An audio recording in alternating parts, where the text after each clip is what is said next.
महाभारत में भगवान कृष्ण ने सिर्फ अर्जुन का ही विषाद खत्म नहीं किया, कर्ण को भी बहुत बड़ी सीख दी।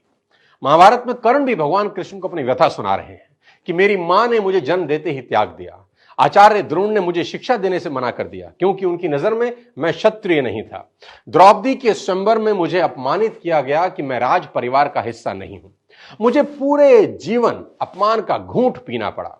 कर्ण पूछते हैं, केशव मेरा क्या अपराध था?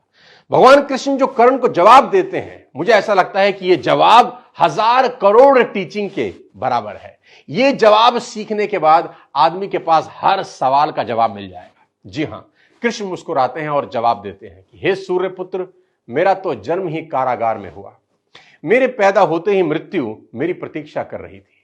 जिस रात मेरा जन्म हुआ उसी रात मेरे मां बाप से मुझे जुदा कर दिया गया और जहां पहुंचा वहां सब काम मुझे ही करने पड़े। गायें चराने से लेकर गोबर उठाने तक सब काम करता रहा।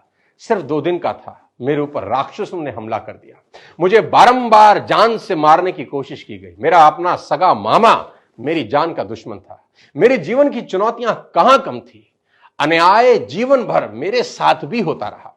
कृष्ण कर्ण को समझाते हुए बड़ी बात कह रहे हैं जो हमें सीखने की जरूरत है कि जीवन में आपका अपमान होता है, यह इंपॉर्टेंट नहीं है, इंपॉर्टेंट यह है आप उस अपमान का जवाब कैसे देते हैं। कर्ण जीवन भर अपने अतीत की कड़वाहट से भरे रहे, पर कृष्ण कभी अपने अतीत पर आरोप नहीं लगाते।